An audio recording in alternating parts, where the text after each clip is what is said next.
할렐루야. 예, 이번 주가 지나면 대학생들도 또 아동부 아이들도 학생도 청년들도 각기 이제 학기를 시작하게 됩니다. 또 잠시 교회를 떠나서 신앙생활하는 아이들도 있을 거고요. 이번 한 주간은 여러분들이 하나님의 인도하심, 새 학기를 맞이해서 새로운 반에 편성되는 아동부 아이들이든지 또 우리 학생의 아이들이 만나는 짝이 다 좋은 믿음의 사람들을 만날 수 있도록 기도해 주셔야 되고, 또 우리 청년들도 이제 대학 캠퍼스에 돌아가게 되고 새로운 친구를 만날 때 하나님이 그 모든 만남을 통해서 이 아이들의 삶을 또 대학 생활을 인도해 주시도록 대학 처음 만나는 친구가 자신의 인생의 평생을 결정할 수 있기 때문에 잘못된 친구를 만나면 즐겁기는 하지만 평생 잘못된 길을 가기도 하고, 좋은 친구를 만나면 그것이 계기가 되어서 하나님 앞에 신앙생활을 잘할 수 있는 그런 기회가 되어집니다. 혼자서도 신앙생활을 잘할 수 있는 사람들이 있지만 대부분 우리 다음 세대들은 믿음이 연약하기 때문에 이번 한 주간 하나님의 은혜와 하나님의 인도하심을 위해서 여러분들이 많이 기도해 주시기를 바랍니다. 목, 금, 토 2박 3일 청년의 수련회를 했습니다. 수련회를 집회를 한번 목요일 집회를 참석하고 금요 철야 때 와서 하나님이 함께 하시더라 이렇게 얘기를 여러분에게 드린 적이 있습니다. 하나님이 함께 하시는 걸 어떻게 알 수 있습니까?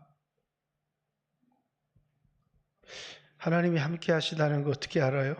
분위기만 뜨거우면 하나님이 함께 하시나요? 전혀 그렇지 않습니다. 하나님이 이곳에 함께 계시는구나를 알 수 있는 것은 하나됨입니다. 하나됨. 성령의 하나되게 하심을 힘써 지켜라. 성령이 오셔서 하는 굉장히 집회나 예배에 중요한 성령님의 역사를 볼 수 있는 것은 하나됨입니다. 우리 청년회도 그렇고 이제 하늘영광교회 청년들도 왔는데 거기 벽이 없어요. 처음 만난 아이들인데 처음 만나면 누구나 그래도 뭐 며칠이라도 지나야 익숙해질 수 있는데 뭐 10분, 20분도 안 돼서 너무 아이들이 벽이 없이 무너지는 것을 보면서 하나님이 여기 계시는구나라는 것을, 왜 하나님이 함께 계시면 하나님이 성전 삼은 그 모임은 하나됨이 있는 것이거든요. 그래서 하나님 여기 지금 내가 하나 되기 위해서 힘쓰지 않아도 하나님이 하나 되게 하시는구나. 물론 모든 사람이 하나 되는 게 아닙니다. 그 모임에 소속감을 느끼지 못하는 사람도 있고 모임의 불편함을 느끼지 못하는 사람도 있고, 그 사람들은 하나님을 경험하지 못했다라기보다는 아직 그 모임의 하나됨에 참여할 준비가 되지 못했거나 마음의 준비가 되지 못한 많은 사람들이 있을 수는 있지만 성령님은 보이지 않아요. 그러나 두세 사람이 모인 그곳에 내가 그들 중에 있느니라 이렇게 얘기를 한 것은, 이제 여러분과 제가 하나 되어서 두세 사람이 모인 곳에라고 하는 것은 마태복음 18장에 나오는 그 본문의 이야기는 이제 같은 믿음을 가지고 하나 되어서 모인 사람들 가운데 하나님이 성전 삼고 거기 계시겠다는 말씀도 되지만, 또 하나님이 그곳에 계시면 이제 이방인이든 유대인이든 남자건 여자건 하나님이 한 세 사람을 지어서 십자가를 통해서 막힌 담을 허시고 하나 되게 하시는 역사가 있기 때문입니다. 그게 뭡니까? 교회라고 하는 겁니다. 그래서 이렇게 하나 되어지는 것을 보니까 하나님이 여기 계시는구나. 하나님이 우리 가운데 계시다는 첫 번째 증거는 하나됨이고요. 또한 하나님이 우리 개개인에게 찾아오시는 것을, 내가 하나님을 만났다. 그러니까 믿지 않는 친구가 하나님 어떻게 생겼대? 이렇게 내가 하나님을 만났다라는 이야기도요, 그냥 오늘 내가 어떤 감동을 받았다 그런 이야기와는 전혀 달라요. 내가 하나님을 만났다라고 말하려고 하면 이런 게 성립이 돼야 돼요. 첫째는 하나님은 보이지도 않고 만져지지도 않지만 보이지 않은 하나님이 내게 실제처럼 느껴져야 돼요. 무슨 말인지 아시겠죠?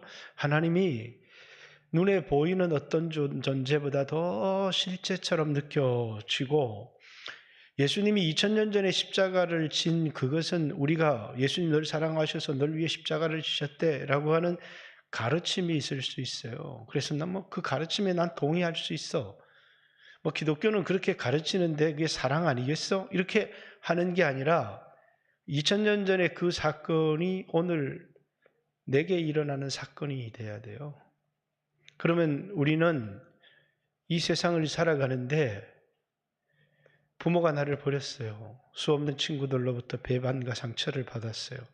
그런데 하나님이 나를 위해서 십자가에 못 박혔다는 사실 때문에 그것이 내게 실제적으로 느껴지면서 뭐라고요? 모든 사람이 용서가 되기 시작해요. 왜? 나를 위해서 목숨을 버린 분이 있거든요. 그래서 내가 지금까지 수없는 사람에게 거절을 당했고요. 부모로부터도 아픔을 당했는데 하나님의 아들이 나를 위해서 죽으셨다는 사실이 가르치는 교육이 아닌 내게 일어난, 내 인생에 일어난 중요한 사건이 되기 시작해요.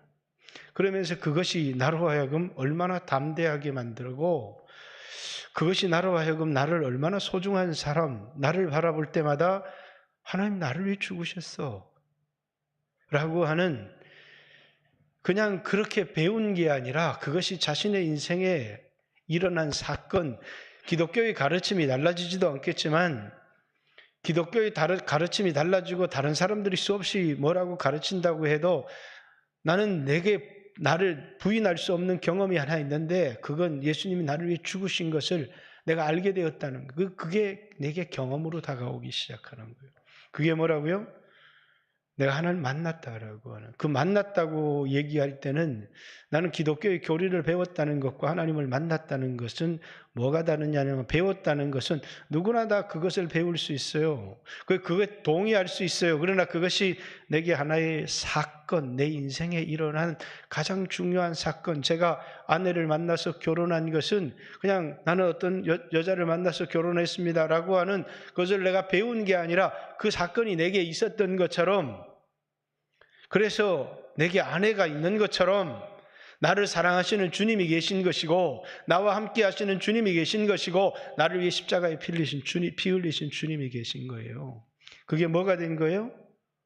사건으로 내 개인적으로 다가온 거예요. 그래서 나는 주님을 만났다 이렇게 얘기를 하는 거고, 또 이제 하나님이 여기 계시네 라고 하는 것을 알 수 있는 가장 중요한 사인이 있다면 하나됨을 통해서 우리는 분명하게 알 수 있는 거예요. 그래서 제가 철야 예배 때도 하나님이 거기 계시다 그렇게 얘기를 한 것은, 제가 이렇게 목요일 저녁에 아이들을 이렇게 보니까 너무 이렇게 허물이 없이 하나 되는 거, 쉬운 일이 아닌데 사람과 사람 사이에 담이 다 허물어져 버린 거예요. 그죠?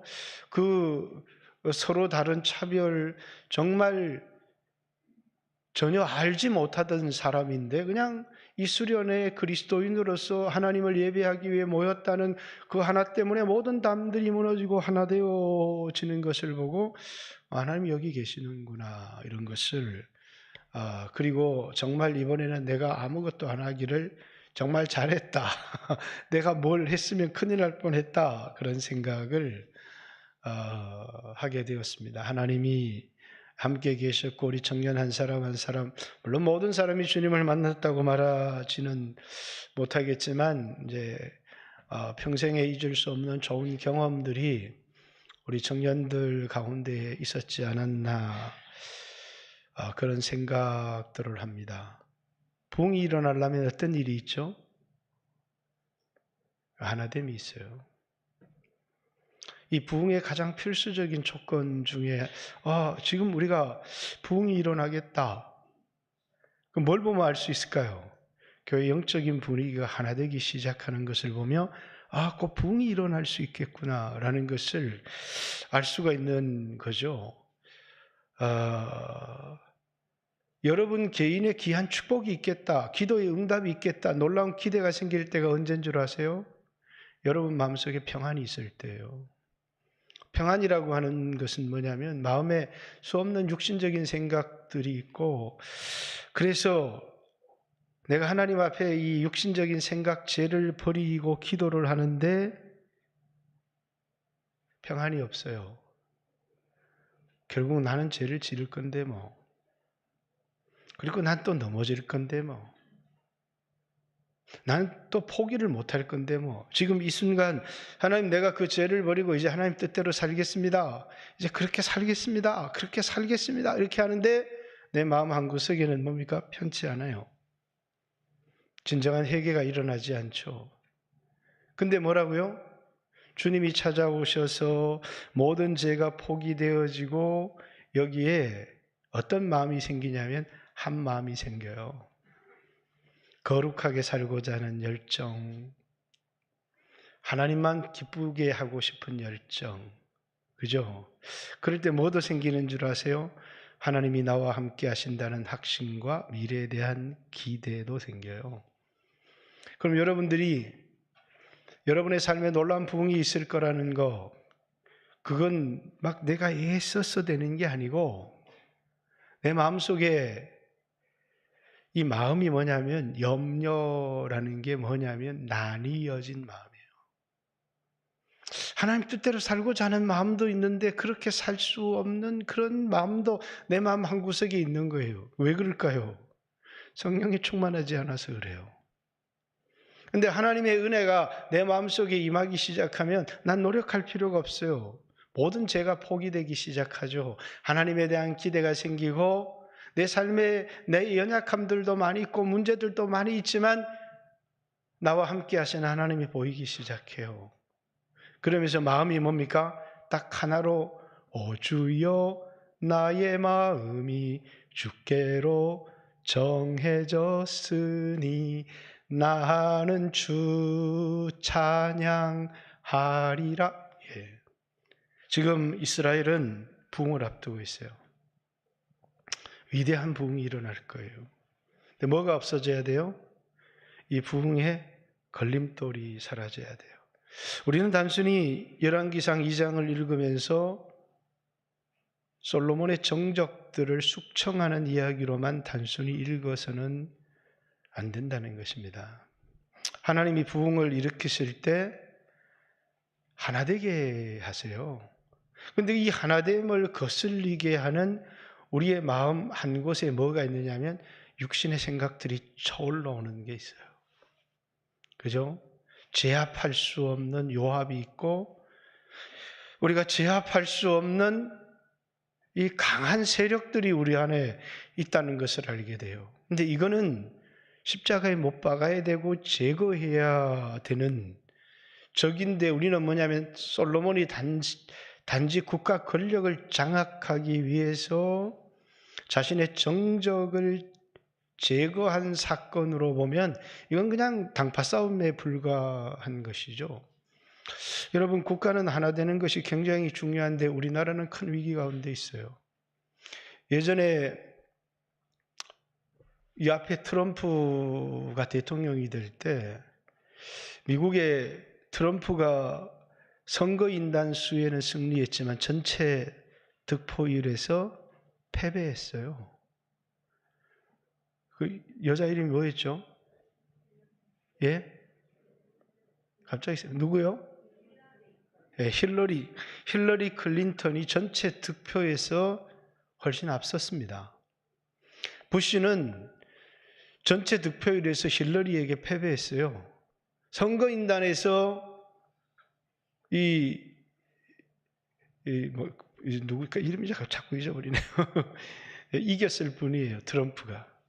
그런데 힐러리 클린턴이 이 선거가 끝난 후에 바로 TV 연설에 나와서 패배를 선언했습니다. 왜 패배를 선언했죠? 미국을 하나 되게 하기 위해서요. 이 전쟁에, 이 투표에 불복할 수 있는 수없는 요소들이 우리에게 있지만 하나 되게 해야 되기 때문이에요. 미국의 전체의 이익을 위해서, 그죠? 국가의 전체의 이익을 위해서 나는 물러나야 될 사람이고, 이제 이 나라는 그러면서 트럼프를 중심으로 하나가 돼야 됩니다. 그게 뭡니까? 미국의 위대함입니다. 만약에 우리나라에 그런 일이 일어났다. 저는 상상하기도 싫어요. 그죠? 우리나라에 그런 일이 일어났다면 어떻게 됐겠어요? 아마 무서운 재앙이 우리나라에 일어났을지도 몰라요. 이 하나됨이라고 하는 건 너무너무 중요한 겁니다. 나라가 두 쪽으로 갈라졌어요. 아니, 남과 북이 갈라진 것만 해도 무시무시한 재앙인데 국가가 이제는 진보와 보수, 좌파와 우파가 이렇게 갈라졌는데 우리는 이걸 보면서 괜찮아? 아니요. 이 갈라짐은 하나님의 은혜의 상실을 얘기하는 거예요. 우리는 돈을 잃지 않은 것 같아요. 그렇지만 하나님의 은혜가 이 땅에서 거치는 것을 의미하는 거기 때문에 이 징조는 우리에게 굉장히 무서운 거예요. 여러분, 교회가 부흥을 하려고 하면 교회는 반드시 하나가 되어야 돼요. 솔로몬 시대의 위대한 부흥은 어디에서부터 시작되는 거냐면 이 나라를 가를 수 있는 육신적인 요소들이 있는 거예요. 요압입니다. 요압은 하나님을 위하여, 복음을 위하여라고 하는 게 없어요. 모든 게 자기를 위하여. 그가 전쟁터에 열심히 싸웠습니다. 그게 자기를 위해서예요. 그래서 나라에게 덕이 되든 또 이 나라가 합쳐서 하나가 되든 그건 하고는 전혀 관심이 없어요. 자신의 개인의 복수와 자신의 이익에만 관심을 가지는 사람이 요압이에요. 이 사람이 하나님의 나라의 용사일 수는 없잖아요. 싸움을 잘하는 사람이었어요. 은사를 가진 사람이었어요. 부자였어요. 힘이 있는 사람이었어요. 그러나 하나님 나라를 위해서는 아무것도 한 것이 없는 사람이에요. 왜? 처음에 사울의 군대 장관을 죽일 때는 자기 아들을 죽였다는 명분으로 지금 이 사람은 평화의 사절단으로 온 거예요. 이 사울의 나라와 다윗의 나라가 하나가 돼야 되는 이 시점에 자신의 아들을 죽였다는, 자신의 동생을 죽였다는 것과 또 이 사람이 자기의 자리를 위태롭게 할 수 있다는 것 때문에 그를 죽입니다. 또 아마샤를 죽일 때도 마찬가지예요. 아마샤는 자기하고 사촌간이에요. 친척적으로도 아주 가까운 사람입니다. 그럼에도 불구하고 다윗이 아마샤를 군대 장관으로 임명을 했어요. 근데 이 군대 장관이 역할을 제대로 못하는 겁니다. 근데 다윗은 이 사람을, 자기를 대적했던 이 사람을, 압살롬의 편에 서서 자기를 공격했던 이 사람을 군대 장관으로 왜 세웠어요? 좋았어요? 자기를 위해서요? 아닙니다. 하나됨을 위해서 세운 겁니다. 분열되면 안 되니까 하나되게 하기 위해서. 왜 다윗은 힘이 강한데도 사울의 군대를 공격하지 않았을까요? 사울의 군대를 공격해서 수없는 젊은이들이 죽으면 그 가족들이 다윗을 진정 왕으로 인정할 수 있을까요? 피 흘림이 없이 하나가 되게 하고 싶었던 겁니다. 하나됨을 위해서 쉽게 이길 수 있는 전쟁들을 싸움을 하지 않은 겁니다. 어떻게 해서든지 평화적인 통일을 이루어야 되기 때문에, 그래서 하나됨을 깨뜨리고 싶지 않은 거예요. 그래서 그들의 항복을 받아들이고 그들의 지위를 다 인정해주고 그들의 모든 재산들을 보호해주고 그리고 그들을 지켜주겠다고 약속하면서 하나되게 하려고. 왜? 하나 되어져야 이것이 하나님의 나라가 되고, 그리고 하나님이 이곳 가운데서 놀라운 부흥을 주시는, 내가 얼마나 성공하느냐가 중요한 게 아니라 하나됨이 다윗에게는 너무너무 중요했던 거예요. 그래서 다윗은 요압을 제거할 수 없었어요. 요압을 따르는 사람들이 워낙 많았기 때문에 그는 가라지였지만 가라지를 뽑을 수가 없었어요. 왜냐하면 그와 뿌리가 엉켜 있는 사람들이 워낙 많았기 때문에 요압을 뽑다가 수 없는 사람들이 다칠 수 있고 수 없는 사람들을 잃을 수 있고 나라가 갈라질 수 있기 때문에 그를 그대로 둔 겁니다. 그런데 죽으면서 세상을 떠나면서 자기 아들 솔로몬에게 유언을 하는 겁니다. 자, 내가 있을 때는 요압이 충성도 하고 이 나라가 하나 되게 이렇게 그를 유지했지만 너 때는 큰 위협이 될 수 있는 사람이기 때문에 요압을 평안히 죽음으로 내려가게 하지 마라고 얘기를 하는 겁니다. 뿐만 아니라 오늘 첫 번째는 아도니아의 숙청이 나와 있고 두 번째는 제사장 아비아달의 숙청이 나와 있고 세 번째는 요압의 숙청이 나와 있고 네 번째는 시므이의 숙청이 나와 있어요.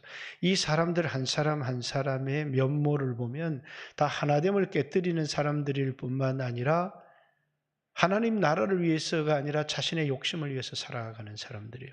가장 무서운 사람이 누구예요? 시므이라고 하는 사람이에요. 그래서 시므이는 먼저 어디를 제안하느냐 하면 반경을 제안해요. 예루살렘 성 밖으로 나가지 마.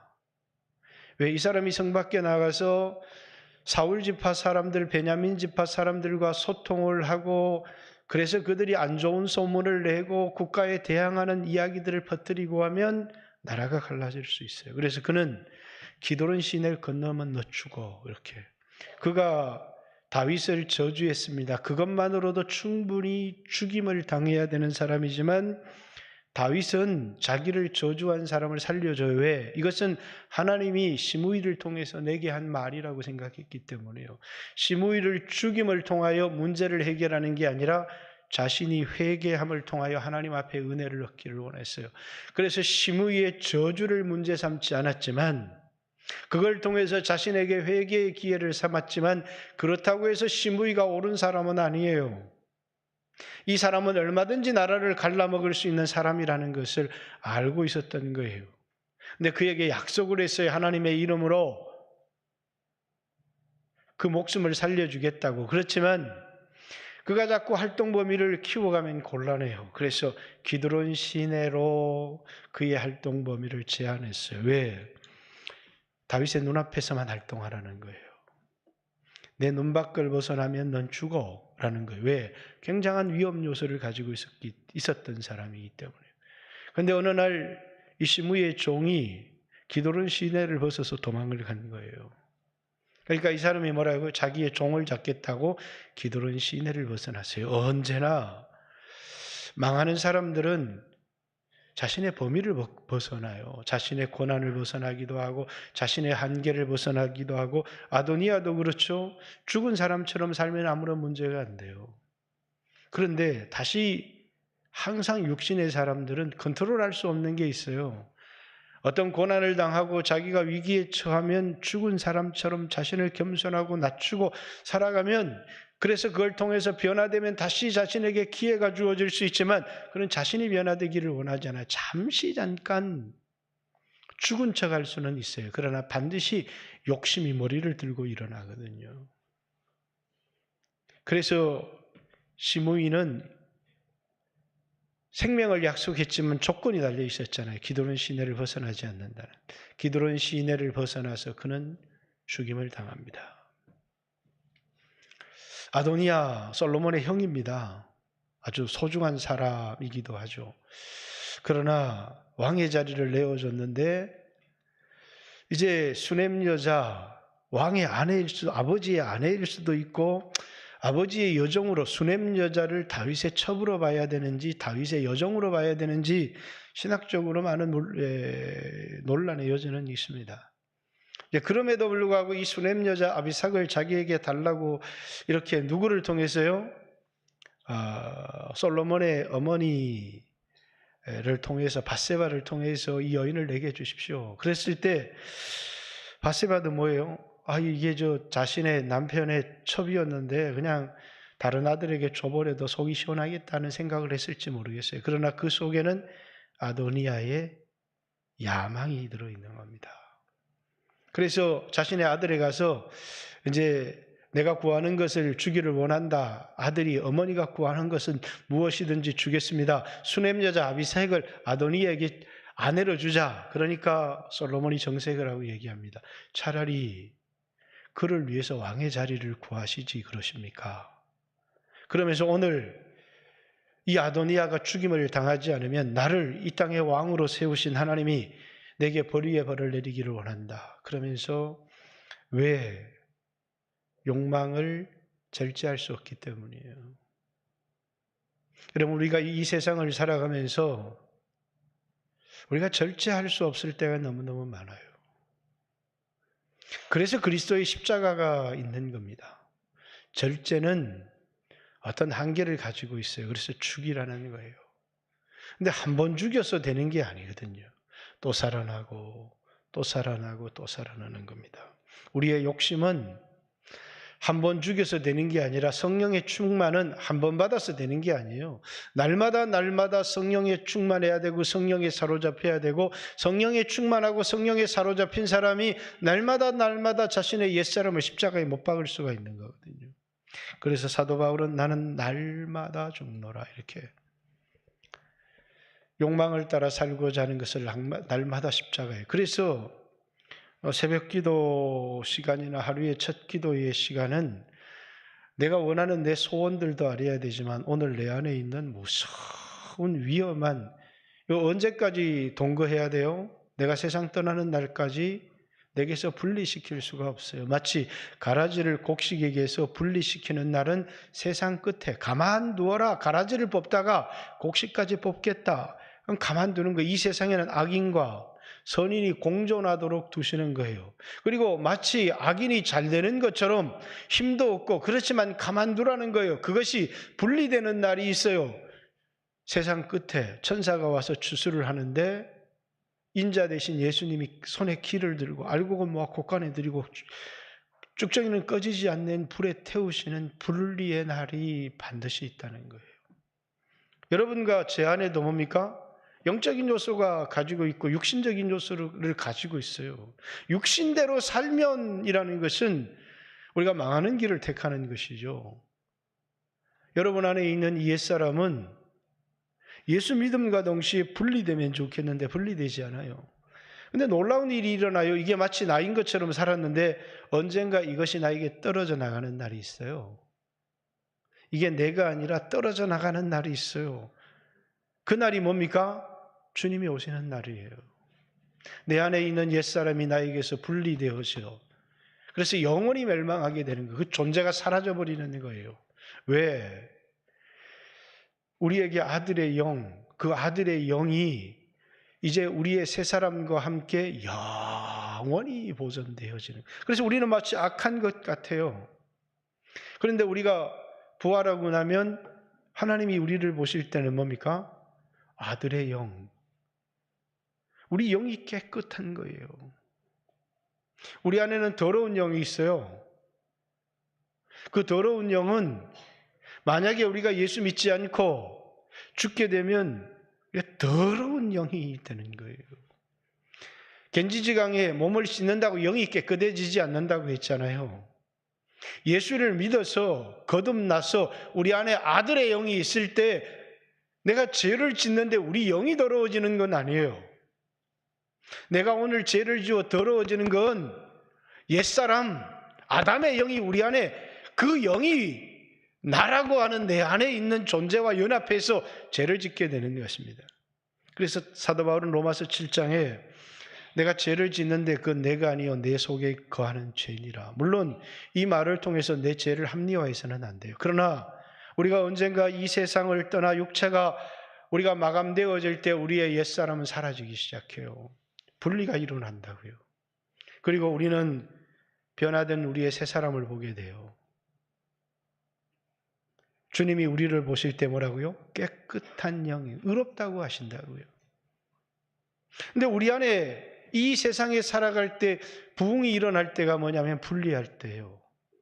분리가 어렵지만 그래서 수 없는 사람들이 육신의 생각대로 살아가지만 하나님의 성령이 충만해서 내가 죽고 내 안에 하나님의 은혜가 임하기 시작하면 뭐가 찾아온다고요? 평안이 찾아와요. 그리고 확신이 찾아와요. 이제 그 사람이 자신의 인생을 예수 그리스도께 거는 거예요. 그리고 부흥이 찾아오는 거예요. 그런데 많은 사람들은 그런 단계에 이르지를 못했어요. 여전히 우리는 육신의 생각에 매여서 살아가고 때때로는 하나님 뜻대로 살려고 결단하지만 또 죄를 짓고 살아가고 또 넘어지고, 그래서 우리는 큰 부흥을 경험하지 못하는 거예요. 근데 하나님의 성령이 오시면, 성령이 우리를 붙들기 시작하면 우리 안에 옛사람이 있음에도 불구하고 옛사람의 존재는 사라진 것처럼, 그리고 성령에 붙들려서 살아가는 삶을 살게 돼요. 그렇기 때문에 우리는 성령님을 사모하는 거예요. 성령님이 오셔서 나를 붙들어 주십시오. 내 마음 가운데 오셔서 우리는 성령의 충만함을 받게 되면 마치 새 사람인 것처럼 살아가게 돼요.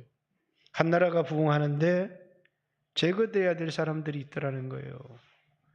요압이 제거돼야 되더라는 거예요. 자기를 위한 사람. 아비아달 제사장, 제일 중요한 건 하나님 뜻이에요. 하나님 뜻이 뭔지. 근데 제사장으로서 자격을 잃어버릴 때가 있어요. 자기 뜻이 앞설 때예요. 아직 하나님의 뜻이 드러나지도 않았는데 아도니아 만세를 부른 겁니다. 그는 하나님의 뜻보다 자기 뜻이 앞섰어요. 제사장으로서 자격을 잃어버렸죠.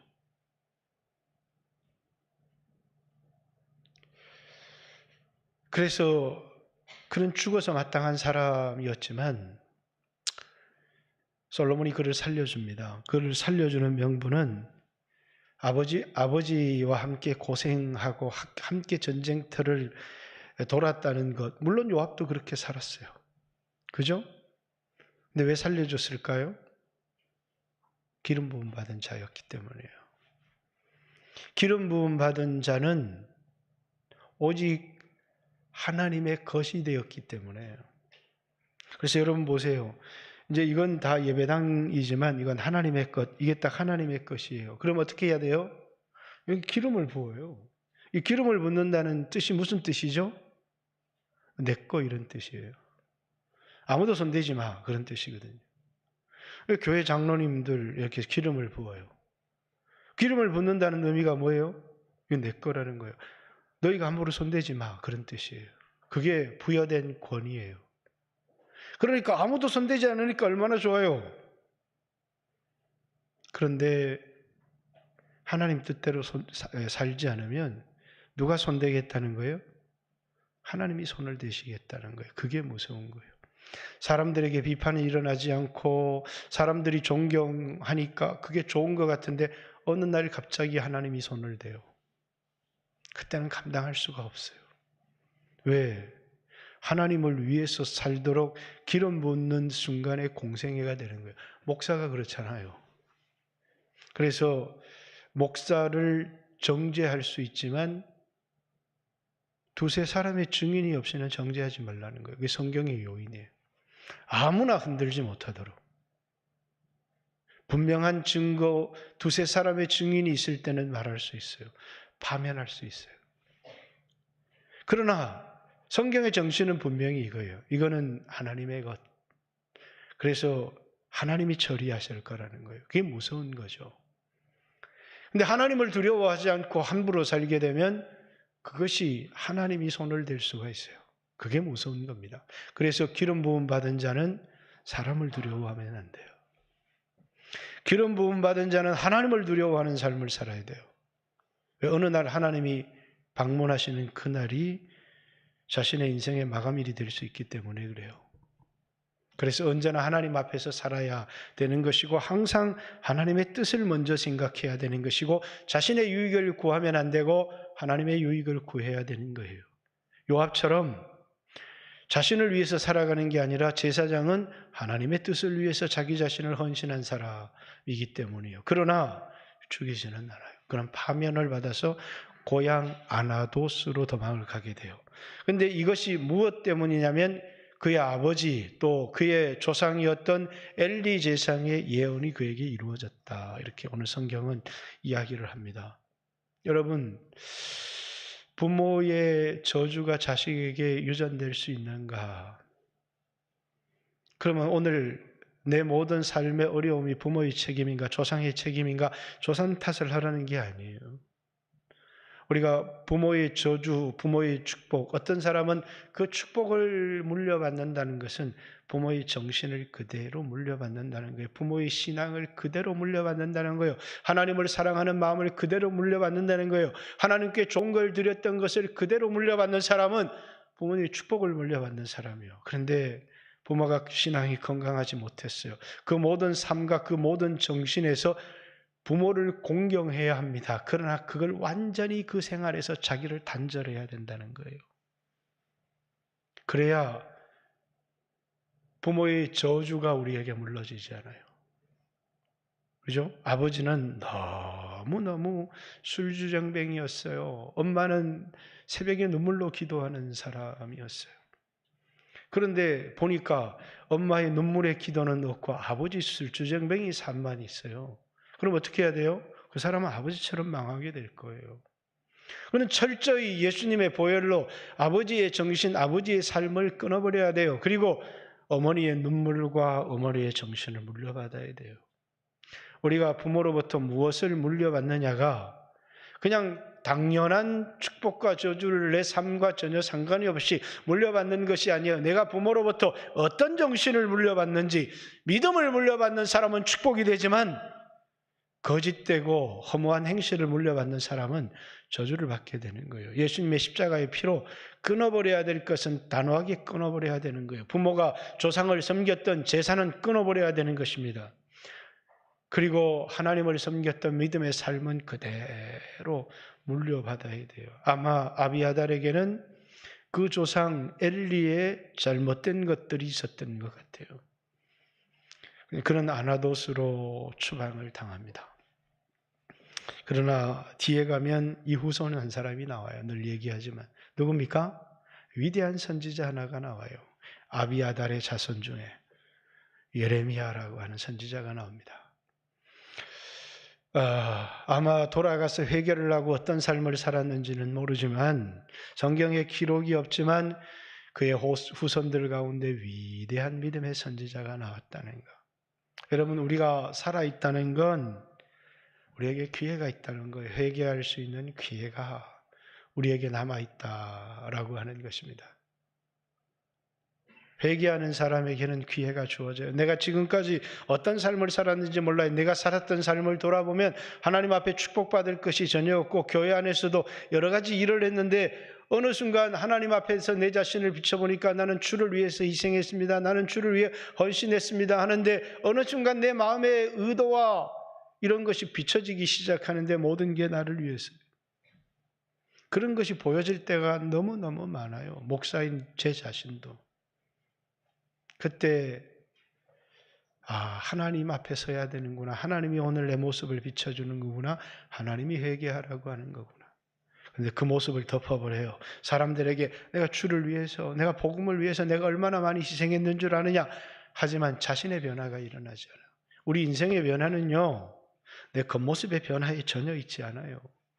그래서 아무리 착한 행실을 한다고 해도 내 영혼이 변화되지 않아요. 예수님의 보혈로 씻음을 받고 성령의 비치심을 통해서 진정한 회개, 내면에서부터의 변화가 내 삶의 축복을 가지고 오는 거예요. 회개는 누구에게 이루어지는 거예요? 성령의 비치심이 있을 때 내 모습이 보여지는 거예요. 성령의 비치심이 없으면요, 아무리 회개해도 보세요. 요압이 가서 뭘 잡았어요? 제단의 뿔을 잡았어요. 많은 사람들이 그렇게 회개해요. 제단의 뿔을 잡고 오늘 내게 긍휼을 베풀기를 원합니다. 그가 제단의 뿔을 잡은 것은 자신의 죄를 깨닫고 회개하기 위한 게 아니라 살기 위해서였어요. 그에게는 제단의 뿔을 잡았지만 긍휼이 베풀어지지 않았어요. 긍휼은요, 회개하는 사람에게 베풀어지는 거예요.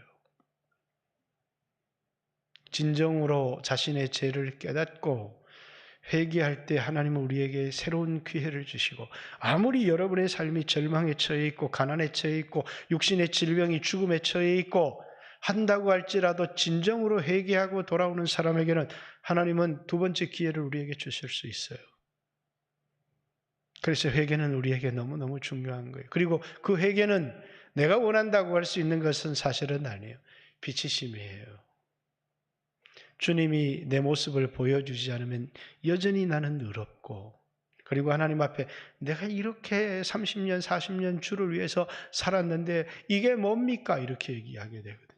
아주 어리석고 미련한, 자기 자신을 보지 못하는 사람들의 모습일 수 있어요. 그러나 하나님이 우리를 비추시면 우리의 중심의 의도가 그대로 드러나요. 나는 내 중심의 의도를 여러 가지 종류로 포장했어요. 요즘 젊은이들이 자기 변명 얼마나 잘해요. 자기는 이런 의도로 했지만 자기는 의도를 포장합니다. 이런 것 때문이었다고. 그러니까 이제 제가 자녀들하고 자주 갈등하는 게 그거예요. 아빠가 내 마음을 어떻게 알아? 이렇게 얘기하죠. 아니 나는 네 마음을 알아 이렇게 얘기를 합니다. 그러다 보니까 아빠는 신이네 이러면서 이제 갈등이 시작이 되어지는 거예요. 왜 알까요? 넌 나를 닮았고 내가 너 같거든. 너는 나를 닮았고 내가 너 같기 때문에 아는 거야. 내가 너 같았고 그래서 회개했고 그리고 지금도 회개하고 있고 내가 너를 아는 건 내가 너 같기 때문이야. 하나님 앞에 직면했으면 좋겠다. 근데 우리 아빠는 너무 자기를 잘 알아서 신령해. 이렇게 생각할 수 있거든요, 누구나. 근데 자기를 속이는 것만큼 어리석은 게 없는 거예요. 그래서 얘기를 하죠. 아빠는 내 마음을 몰라요. 아니, 난 널 알아. 이렇게 얘기를 하니까 거기서 늘 어떻게 내 마음을 아냐고. 거기서 늘 갈등이 생겨요. 왜냐하면 넌 내 아들이고 내가 너 같거든. 그래서 내가 너를 안다. 우리는 우리의 중심이 성령님이 비치지 않으면 누가 지적한다고 해서 진정한 회개가 되어지지는 않는 것 같아요. 그래서 내 때로는 속이 답답하지만 그냥 아무 말을 하지 않아요. 하나님이 깨닫게 해주시기를 원합니다. 하나님이 회개케 해주시기를 원합니다. 그런데 성도들은요, 아마 예 그렇습니까? 예 그렇죠. 믿어줍니다. 왜? 다 모르니까.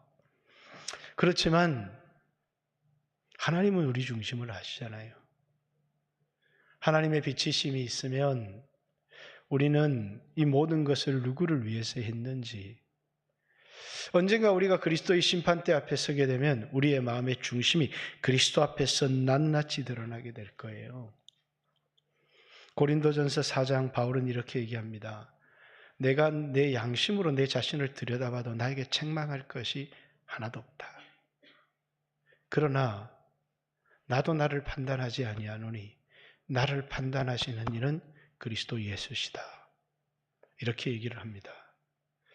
오늘 여러분과 저도 우리 교회 가운데서도 이런 육신적인 것들이 좀 제거되어지기를 원해요.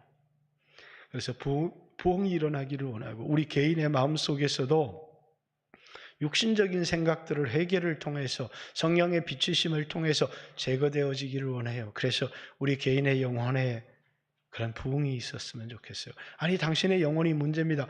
목사님이 어떻게 그걸 알아요? 목사님이나 잘 아세요. 저는 제가 알아서 할 겁니다. 이렇게 생각하면 우리는 굉장히 교만할 수 있다. 물론 제가 여러분에게 그런 지적을 잘 하지도 않습니다만은 그러나 오늘 우리는 하나님 앞에 서야 합니다. 제 자신도 그렇고요. 여러분 자신도 그렇습니다. 우리의 마음속에 진정한 부흥이 일어나야 됩니다. 성령이 오셔서 우리의 죄를 낱낱이 비추시고 그걸 토하여 내게 하시고 그리고 옛사람을 힘을 잃게 하실 때 우리 안에 진정한 부흥이 일어나고 영적인 삶들이 시작되어지는 겁니다. 교회의 부흥도 마찬가지입니다. 교회가 하나 되어지고 하나됨을 깨뜨리는 자기를 드러내는 것들이 있으면 그것 하나하나가 제거되어질 때 하나님은 거기에 부흥, 그래서 부흥이 일어날 때 일어나는 것 중에 하나가 뭔 줄 아십니까? 부흥을 막는 육신적인 것들이 제거되어지는 역사가 일어나요. 그게 부흥회 때 잘 드러내어 말하지 않지만 그런 일들이 일어나는 겁니다.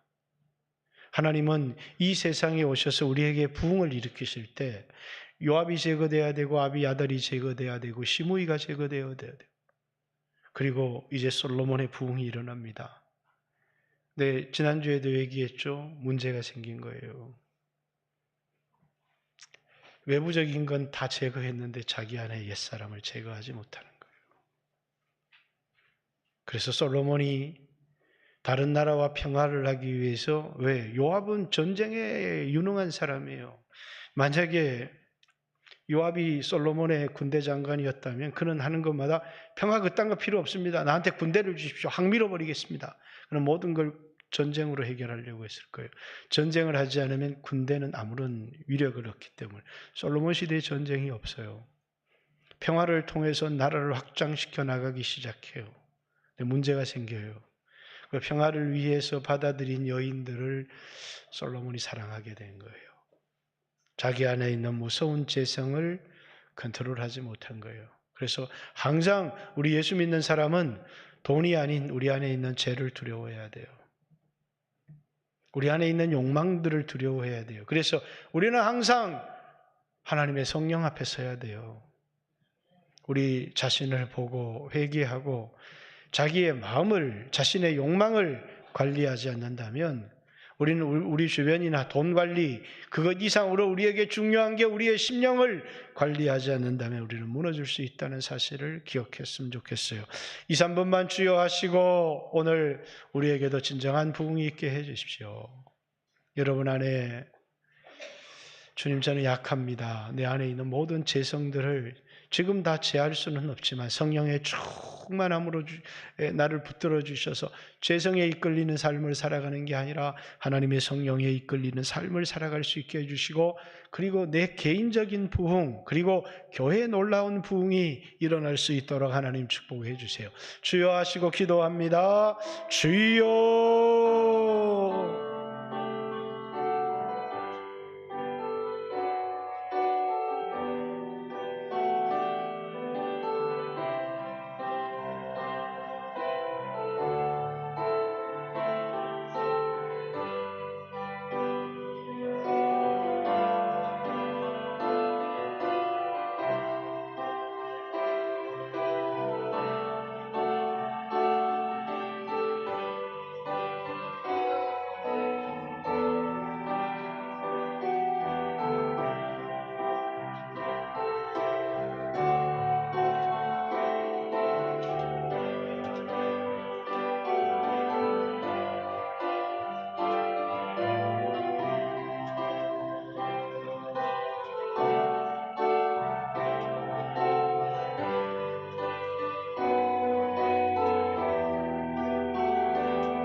예수님 이름으로 기도 올리옵나이다. 아멘. 하나님 아버지, 우리 교회가 하나님의 성전이 되고 하나님의 성령이 오셔서 하나 되게 하시고 우리 교회가 성령에 붙들려서 오늘 이 시대 가운데 하나님의 귀한 부흥의 도구로 쓰임을 받을 수 있도록 하나님 축복해 주시기를 간절히 소망합니다. 성도들 가정가정에 평안을 주시고, 특별히 이번 한 주 우리 아이들이 방학을 합니다. 초등학생들이 입학을 하고 새로운 반을 편성하게 될 겁니다. 우리 중고등학생 자신의 단짝들을 만나게 되실 것이고, 새로운 학급, 새로운 선생님을 만나게 될 것이고, 우리 대학생들이 캠퍼스에서 새롭게 입교하는 아이들이 또 새로운 친구들을 만나게 될 겁니다. 하나님의 손에 부탁합니다. 최고의 친구를 만나게 해주세요. 만남의 축복을 허락해 주셔서 하나님 아버지, 우리 아이들이 신앙생활을 잘하고 하나님의 인도를 받고 하나님 앞에 쓰임받는 거룩한 백성들이 될 수 있도록 이번 한 학기, 올 한 해 모든 결정이 이번 한 주 주시는 은혜에 달렸다고 믿습니다. 우리 아이들에게 큰 은혜 베풀어 주시기를 기도합니다. 이제는 우리 구주 예수 그리스도의 은혜와 우리 하나님 아버지 우리를 향한 변함없는 사랑, 끝없는 사랑과 성령님의 인도하신 깨닫게 하심 이 예배드린 모든 성도들 위해 지금부터 영원토록 함께 계실지어다. 아멘.